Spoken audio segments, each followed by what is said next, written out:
Praise the Lord. आप सबको जय मसीह की। परमेश्वर का धन्यवाद देते हैं आज की सुबह दिखाने के लिए, और एक और नया दिन परमेश्वर ने हमें दे दिया है। हम परमेश्वर को कोटि कोटि धन्यवाद दें।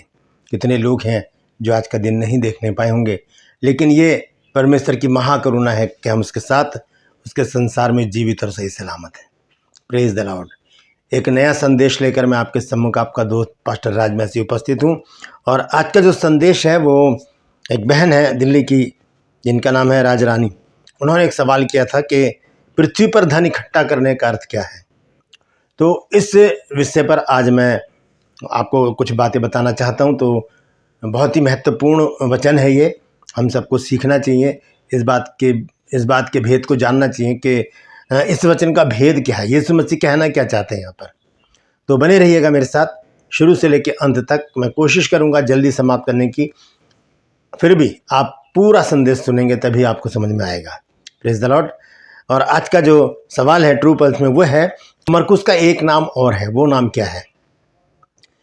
मरकुस का एक नाम और है, वो नाम क्या है। अगर आप जानते हैं तो लिख दीजिए कमेंट सेक्शन में, अगर नहीं जानते तो डिस्क्रिप्शन में जाइए, लिंक को क्लिक कीजिए और 15 सेकंड में जानिए कि मरकुस का दूसरा नाम क्या है। Praise the Lord. मेरे साथ मेरी मुहिम में शामिल हो जाइए। जिद है सच को फैलाने की, और इसी सिलसिले में इसी हफ्ते यानी कि रविवार को मैं और मेरे भाई, मेरे दोस्त मनोज मैथ्यूज हम गुमला जा रहे हैं। वहाँ पर हम प्रभु के लिए 3 दिन हम गुजारेंगे। 3 दिन की मीटिंग है, तो आप अगर वहीं आसपास रहते हैं तो ज़रूर पधारिए, ज़रूर वहाँ पर शामिल होइए इस मीटिंग में और आशीषित होइए। Praise the Lord. और हमारी 2 बहनें हैं, बहन एस्तेर और बहन रेखा। ये दोनों बहनें आपके लिए रेगुलर प्रार्थना कर रही हैं। आप अपने फ़ोन उठाइए, कोई भी तकलीफ़ हो, बीमारी हो, चिंता हो, परेशानी हो, आप इनके साथ शेयर कर सकते हैं। ये आपके लिए प्रार्थना करेंगी और प्रभु आपके जीवन में काम करेंगे। Praise the Lord. एक छोटी सी प्रार्थना करके आज के वचन को मैं शुरू करूंगा। जीवित और महान दयालु पिता परमेश्वर, मैं तेरा धन्यवाद देता हूँ प्रभु जी आज की सुबह के लिए जो तूने दिखाई है। प्रभु विनती करता हूँ प्रभु जी, आज के वचन को शेयर करने मेरी मदद सहायता कर। मेरे होठों को, मेरे दिल दिमाग को छूकर ब्लेस कर। मेरी आत्मा, मेरा शरीर तेरे ही कब्जे में रहे, ताकि बोलने वाला मनुष्य नहीं बल्कि तेरा आत्मा हो। जितने भी लोग आज इस वचन को सुनते हैं प्रभु जी, देखते हैं, उन सबको समझ बुद्धि ज्ञान देना प्रभु जी। वचन को सुनने के लिए कान ग्रहण करने वाला हृदय, समझने के लिए बुद्धि देना मेरे प्रभु जी। जितने भी लोग इस वचन को देख रहे हैं, सुन रहे हैं, उन सब पर मैं तेरी आशीष बोलता हूँ प्रभु जी। हर एक को आशीषित कर, हर एक की रोग, बीमारी, चिंता, परेशानियां, दुख, तकलीफें, क्लेश हर एक के जीवन से दूर कर दे प्रभु जी। घर से तफरके, मन मुटाव प्रभु जी, लड़ाई झगड़े, नशा प्रभु जी, और बांझपन प्रभु जी, बेरोजगारी हर एक घर से दूर कर दे। जो लोग घरों से चले गए हैं उन्हें वापस घर लेकर आ प्रभु जी। और जो बुरे बुरे रोगों से ग्रस्त हैं प्रभु जी, उनकी बीमारियों को प्रभु तो दूर कर दे प्रभु। धन्यवाद देता हूँ प्रभु, तूने मेरी प्रार्थना को सुन लिया। प्रभु यीशु के नाम से मांगता हूँ, आमीन। Praise the Lord. तो आइए आज के इस अद्भुत संदेश को मैं शुरू करूँगा, और हम सबसे पहले देखेंगे इस बात को कि धन के विषय में बाइबल हमें क्या बताती है। बहुत से लोग, या यूं कहें कि ज्यादातर लोग धन को ही आशीष समझते हैं, लेकिन धन आशीष नहीं होता। ये बात बाइबल प्रूव करती है। ये बात मैं आपको अभी बताने वाला हूं, थोड़ी देर रुकिए। और धन अलग है, आशीष अलग है। ये क्या चीज़ है, ये बात मैं भी आपको बताऊंगा। तो आज का जो वचन है बड़े ध्यान से सुनिएगा, क्योंकि सवाल यह है कि पृथ्वी पर धन इकट्ठा ना करके हम स्वर्ग में कैसे धन इकट्ठा करें। Praise the Lord. तो बने रहिएगा मेरे साथ। सबसे पहले हम देखेंगे नीति वचन की पुस्तक और उसका 10 अध्याय और उसका 22 पद। देखिए यहां पर लिखा है, धन धन यहोवा की आशीष ही से मिलता है। धन यहोवा की आशीष ही से मिलता है, और वह उसके साथ दुख नहीं मिलाता। धन अलग है, आशीष अलग है। दोनों बातों को यहां पर अलग अलग करके रखा गया इस वचन में। ये धन जो है वो यहोवा की आशीष से मिलता है। तो इसका मतलब क्या हो गया, धन आशीष नहीं है। धन एक हमारी जरूरत है, जिसकी हमें जरूरत पड़ती है समाज में, कि हम उसको यूज़ करें और अपनी ज़रूरतों को पूरा करें। लेकिन जब धन कमज़ोरी बन जाता है तो ये बहुत ही भयानक स्थिति में आ जाता है। तो यहाँ पर लिखा है कि धन यहोवा की आशीष ही से मिलता है। जो धन परमेश्वर देता है, लिखा है उसमें वो दुख नहीं मिलाता। लेकिन जो ऐसे ही धन, गलत तरीके से जो धन को इकट्ठा किया जाता है, वो धन दुख लेकर आता है, बीमारियां लेकर आता है, तंगी हाली लेकर आता है, छल कपट फरेब, ये सब कुछ वो धन लेकर आता है। लेकिन जो धन परमेश्वर देता है, मेहनत मशक्कत करके, वो धन निरोगता लेकर आता है। उसमें कोई बीमारी नहीं होती, उसमें कोई दुख नहीं होता। तो सबसे पहली बात मैंने आपको बताई कि धन जो है वो आशीष नहीं है। अब देखते हैं आशीष क्या है। आइए देखेंगे उत्पत्ति 1 अध्याय और उसके 28 पद को। वहां देखें क्या लिखा है। यहाँ लिखा है, और परमेश्वर ने उनको आशीष दी और उनसे कहा, फूलो फलो और पृथ्वी में भर जाओ और उसको अपने वश में कर लो, और समुद्र की मछलियों तथा आकाश के पक्षियों और पृथ्वी पर रेंगने वाले सब जंतुओं पर अधिकार रखो। उत्पत्ति 1 अध्याय का 28 पद हम पढ़ रहे हैं। वहां पर सिर्फ 2 व्यक्ति हैं, आदम और हव्वा। उनसे परमेश्वर कहता है कि लिखा है, और परमेश्वर ने उनको आशीष दी। अब आशीष अगर धन होता तो परमेश्वर क्या देता उनको? डॉलर, रुपए, दिरहम, सेंट, क्या देता? कुछ भी नहीं। आशीष दी मतलब परमेश्वर ने उनको आशीर्वाद दिया, फूलो फलो और पृथ्वी में भर जाओ। ये है आशीष। आशीर्वाद को आशीष कहा जाता है। और आशीष कई प्रकार की है। संतान की आशीष है, और व्यवसाय की आशीष है, धन की आशीष है, भोजन की आशीष है, जीवन की आशीष है। 8 प्रकार की आशीषें हैं बाइबल में। वो मैं किसी दिन आपको उसके विषय में मैं बताऊंगा। तो यहाँ पर लिखा है, और परमेश्वर ने उनको आशीष दी और उनसे कहा, फूलो फलो और पृथ्वी में भर जाओ और उसको अपने वश में कर लो, और समुद्र की मछलियों तथा आकाश के पक्षियों और पृथ्वी पर रेंगने वाले जंतुओं पर अधिकार रखो। यह आशीर्वाद परमेश्वर ने आदम हव्वा को दे दिया। धन नहीं बांटा था वहां पर, परमेश्वर ने आशीष दी थी। तो इसलिए नीति वचन 10 अध्याय के 22 पद में लिखा है कि धन यहोवा की आशीष से मिलता है, उसके आशीर्वाद से मिलता है। और जो धन परमेश्वर देता उसमें वो दुख नहीं मिलाता। Praise the Lord. तो आइए अब उस सवाल की ओर चलते हैं जो बहन ने पूछा है। मत्ती 6 अध्याय और उसका 19 पद इस प्रकार से यहां पर लिखा गया है। प्रभु यीशु मसीह के शब्द हैं, अपने लिए पृथ्वी पर धन इकट्ठा ना करो, जहां कीड़ा और काई बिगाड़ते हैं और जहां चोर सेंध लगाते और चुराते हैं। ठीक है, आगे लिखा है, परंतु अपने लिए स्वर्ग में धन इकट्ठा करो, जहां ना तो कीड़ा और ना काई बिगाड़ते हैं और ना जहां चोर सेंध लगाते हैं और ना चुराते हैं। 2 जगह बता दी। ना तो पृथ्वी पर प्रभु कह रहे हैं कि पृथ्वी पर अपने लिए धन इकट्ठा मत करो। बहुत सारी धन अभी अगर हम न्यूज़ में देखें तो करोड़ों रुपए लोगों के घरों में मिलते हैं, करोड़ों रुपए। खैर ये बात हमें इस तरफ नहीं जाना। तो लिखा है कि अपने लिए पृथ्वी पर धन इकट्ठा ना करो। हम लोग भी कोई भी ऐसा काम ना करें कि हम धन को इकट्ठा करें। करना क्या है? देखिए लिखा है, परंतु अपने लिए स्वर्ग में धन इकट्ठा करो। एक उदार व्यक्ति कैसा होता है वो मैं अभी आपको खोलकर बताऊंगा कि स्वर्ग में धन कैसे इकट्ठा किया जाता है। आगे लिखा है, जहां ना कीड़ा और ना काई बिगाड़ते हैं और ना जहां चोर सेंध लगाते हैं और ना चुराते हैं। और 21 आयत में देखिए बेहतरीन बात प्रभु यीशु मसीह ने लिखी है। लिखा है, क्योंकि जहां तेरा धन है वहां तेरा मन भी रहेगा। Praise the Lord. जहां तेरा धन है वहां तेरा मन भी रहेगा। अगर पृथ्वी पर हमारा धन इकट्ठा है तो हमारा मन कहाँ लगा रहेगा? पृथ्वी पर।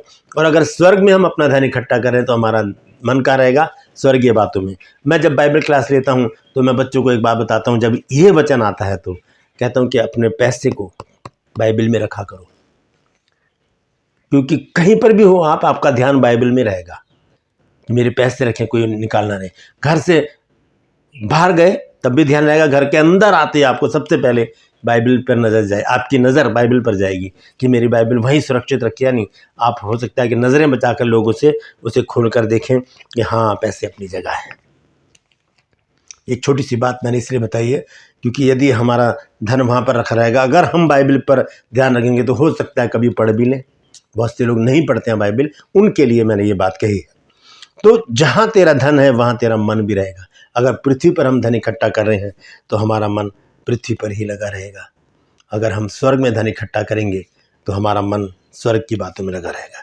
आइए देखेंगे वो वचन जो हमें बताता है कि हम स्वर्ग में धन कैसे इकट्ठा करें। सबसे पहले मैं आपको बताना चाहता हूं, प्रभु यीशु मसीह ने 6 अध्याय में कहा, पहले पद में, सावधान रहो, तुम मनुष्यों को दिखाने के लिए अपने धर्म के काम ना करो, नहीं तो अपने स्वर्गीय पिता से कुछ भी फल ना पाओगे।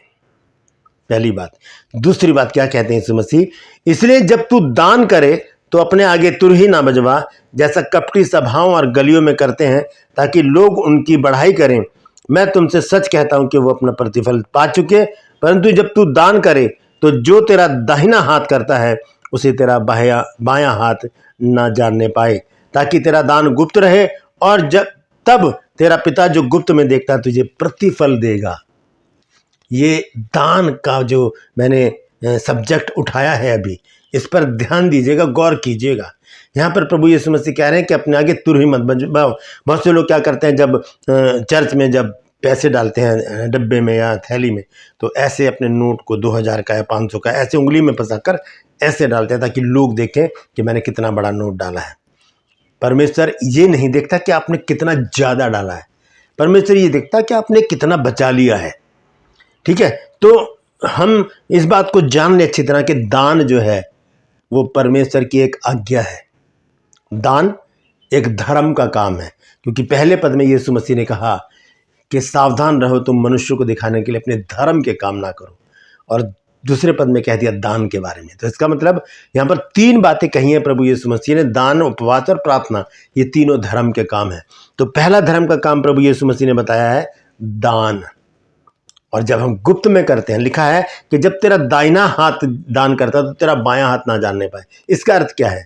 इसका अर्थ है कि अगर पत्नी दान कर रही है, जितना भी कर रही है, तो पति को नहीं पता, पति कर रहा है तो पत्नी को नहीं पता, बच्चे कर रहे हैं तो माँ बाप को नहीं पता, माँ बाप कर रहे हैं तो बच्चों को नहीं पता, किसी को नहीं पता चलनी चाहिए कि आपने कितना दान किया है। जो अपने आगे ढिंडोरा पिटा देता है उसका दान व्यर्थ चला जाता है। अब देखते हैं वो बेहतरीन बात जो सवाल बन गई बहन राजरानी के लिए कि पृथ्वी पर धन इकट्ठा ना करके हम स्वर्ग में कैसे धन इकट्ठा करें। इसका जवाब हमको मिलता है प्रेरितों के काम की पुस्तक में, और उसका 10 अध्याय पहले पद से मैं पढ़ूंगा। यहां पर कुरनेलियुस के बारे में है, जो इटली का रहने वाला है। ठीक है, वो सूबेदार है। लिखा है, कैसरिया में कुरनेलियुस नाम एक मनुष्य था जो इटालियानी नाम पलटन का सूबेदार था। बड़े ओहदे पर है ये। ठीक है, वह भक्त था। ध्यान से सुनिए, 4 विशेषताएं उसके अंदर है। वो भक्त था, अपने सारे घराने समेत परमेश्वर से डरता था, यहूदी लोगों को बहुत दान देता था, और बराबर परमेश्वर से प्रार्थना करता था। 4 बातें इसके अंदर। भक्त था, सारे घराने समेत परमेश्वर से डरता था, यहूदी लोगों को बहुत दान करता। इस बात पर गौर कीजिएगा, यहूदी लोगों को बहुत दान करता था। और लिखा है, चौथी बात है, वो बराबर परमेश्वर से प्रार्थना करता। अब देखिए क्या होता है फिर तीसरे पद में, उसने दिन के तीसरे पहर के निकट दर्शन में स्पष्ट रूप से देखा, मतलब खुली आंखों से उसने एक दर्शन देखा कि इस परमेश्वर का एक स्वर्गदूत मेरे पास भीतर आकर खड़ा है कि हे कुरनेलियुस, कहता है कि हे कुरनेलियुस, नाम लेकर बुलाता है, हे कुरनेलियुस। उसने उसको ध्यान से देखा और कहा, हे प्रभु क्या है? उसने कहा, तेरी प्रार्थनाएं और तेरे दान स्मरण के लिए परमेश्वर के सामने पहुंचे हैं। तेरी प्रार्थनाएं और तेरे दान, किसको कर रहा था दान? मैंने कहा था छोटी सी बात पे ध्यान देना कि वो यहूदी लोगों को बहुत दान करता था। तो कहां चला गया वो पैसा? ये व्यक्ति पृथ्वी पर धन इकट्ठा नहीं कर रहा, ये स्वर्ग में धन इकट्ठा कर रहा है। इसने दान पुण्य कर दिया, और कहां पर पहुंच गया वो दान पुण्य? वो पहुंच गया स्वर्ग में। हम ये सोच करके यार ये पास्टर तो बहुत पैसे वाले हैं, इनकी तो बहुत बड़ी मिनिस्ट्री है, इनको हम क्यों करें दान, हमारा तो चर्च है, हम वहीं पर ही करते हैं। नहीं, 4 प्रकार के दान होते हैं। एक तो दशमांश होता है, जिस पर बहुत ज़्यादा कंट्रोवर्सी है, इस पर मैं जाना नहीं चाहता। और दूसरा चीज़ होता है हदिया, जिस पर हम चंदे में डालते हैं संडे को चर्च में या किसी भी मीटिंग में। तीसरा होता है निज भेंटें, जो हम पास्टर के लिए कुछ देते हैं या चर्च के लिए, चर्च में देखते हैं कि चेयर्स वगैरह, कारपेट या लाइटिंग, पंखे वगैरह जो कुछ भी हम लगवाना चाहते हैं, एसी वगैरह जो कुछ भी हो, वो है निज भेंट। और चौथा दान होता है किसी अलग लोगों के लिए, अलग मिनिस्ट्री के लिए आप करते हैं, अलग पास्टर को, अगर कोई पास्टर आपके घर में आ जाते हैं, वो प्रार्थना करते तो आप उनको खाली हाथ ना भेजें, उनके हाथ में कुछ रखें ताकि उनका आने जाने का किराया उनको मिल सके, क्योंकि वचन में लिखा है मजदूर अपनी मजदूरी का हकदार है। तो ये 4 प्रकार के दान हैं। तो यहाँ पर कुरनेलियुस क्या कर रहा है? यहूदियों को दान देता चला जा रहा है, लेकिन वो दान कहाँ पहुँच जाते हैं? परमेश्वर के पास। हम लोग क्या करते हैं, जब हम दान देते हैं तो हम लोगों को, पास्टर को देखते हैं कि इनके पास तो बहुत पैसा है, इनको देकर क्या करेंगे, ये तो बहुत गलत इंसान है, ये तो बुराइयाँ करते रहते हैं, इनका तो जीवन ही बड़ा खराब है। लेकिन जब हम आंख बंद करके परमेश्वर के नाम से जब देते हैं, तब वो सीधा स्वर्ग में पहुंचता है। कुरनेलियुस के पास एक स्वर्गदूत ने आकर कहा कि तेरी प्रार्थनाएं और तेरे दान स्मरण के लिए परमेश्वर के पास पहुंच गए हैं। तो इस प्रकार से हम दान करके अपने धन को, जो आशीष के रूप में दर्शाया गया है, परमेश्वर की ओर से एक आशीष है धन, उसको हम फैलाएं, क्योंकि नीति वचन में लिखा है जिसने छितराया उसको कभी घटी नहीं हुई, और जिसने यथार्थ से कम दिया वो घटी में ही पड़ा रहा। तो छितरा दें अपने धन को, और देखें स्वर्ग में वो जब इकट्ठा होगा, परमेश्वर कई गुना लौटा कर आपको देगा। Praise the Lord. तो ये है इस सवाल का जवाब कि हम स्वर्ग में धन इकट्ठा कैसे करें। मैं समझता हूँ बहन आपकी समझ में आ गया होगा। अगर अभी भी कुछ डाउट है तो मुझसे ज़रूर बातचीत कीजिएगा, व्हाट्सएप पर मुझसे बातचीत कीजिए, मुझे बताइए कि आपका जो डाउट है वो समाप्त हुआ या नहीं। तो आप लोगों ने भी अगर कुछ नई बात सीखी है तो ज़रूर बताइएगा कमेंट सेक्शन में आकर, और मुझे बताइए कि आज आपने क्या सीखा है। Praise the Lord. इस वचन को शेयर कीजिए ताकि और भी लोग इन बातों को जान सकें। और यदि अभी तक आपने मेरे इस चैनल को सब्सक्राइब नहीं किया है तो अभी सब्सक्राइब कर लीजिए, बेल आइकन को दबाइए ताकि नोटिफिकेशन आपके पास पहुंचे और नया वीडियो बिना व्यवधान के आपके पास पहुंच जाए। मेरे वीडियोस को लाइक कीजिए, शेयर कीजिए और कमेंट सेक्शन में आकर मुझसे ज़रूर बातचीत कीजिए। मेरा एक और चैनल है जिसका नाम है ट्रू पल्स, उसे भी ज़रूर सब्सक्राइब कीजिए, क्योंकि वहाँ पर छोटे छोटे सवाल हैं जिनके जवाब मैं देता हूँ, वो बहुत काम के हैं। तो उसे भी आप सब्सक्राइब कीजिए, करवाइए और बेल आइकन को दबाइए ताकि हर एक वीडियो आपके पास तुरंत पहुँच जाए। आज का सवाल क्या है? आज का सवाल है कि मरकुस का दूसरा नाम क्या है। डिस्क्रिप्शन में जाइए, क्लिक कीजिए और 15 सेकंड में जानिए कि मरकुस का दूसरा नाम क्या है। मेरे साथ मेरी मुहिम में शामिल हो जाइए। जिद है सच को फैलाने की। और यदि आप मेरी मिनिस्ट्री के लिए कुछ हेल्प करना चाहते हैं, अपनी मुट्ठी खोलना चाहते हैं, तो मोस्ट वेलकम, आपका मैं स्वागत करता हूं। डिस्क्रिप्शन में मेरा बैंक अकाउंट है, पेटीएम नंबर है, आप उस पर अपने दिल खोलकर जो भी देना चाहते हैं, यदि परमेश्वर आपके मन में डालता है तो। मैं आपके ऊपर कोई बर्डन नहीं डाल रहा कि ज़रूरी है कि आप करें, लेकिन जब परमेश्वर अगर आपके मन में डाल रहा है तो आप ज़रूर कीजिए। परमेश्वर इसका प्रतिफल आपको ज़रूर देगा। Praise the Lord. इन बहनों से प्रार्थना करवाते रहिए, ये आपके लिए हमेशा तैयार है। बहन एस्तर और बहन रेखा, बहुत सारी गवाहियाँ यहाँ से आ रही हैं, तो प्रार्थना करवाते रहिए। नंबर नोट कर लीजिए और सेव कर लीजिए अपने फ़ोन में, ताकि जब भी कभी आपको ज़रूरत पड़े तो इनसे प्रार्थना करवाते रहें। Praise the Lord. आज के लिए बस इतना ही। फिर मिलूँगा एक नए संदेश के साथ, एक नया वीडियो लेकर। तब तक के लिए मुझे इजाज़त दीजिए, लेकिन अपना और अपनों का ख्याल रखिए और पृथ्वी पर नहीं, स्वर्ग में धन इकट्ठा कीजिए, क्योंकि भजन संहिता 115 उसके 3 पद में लिखा है, हमारा परमेश्वर तो स्वर्ग में है, उसने जो चाहा वही किया। Praise the Lord.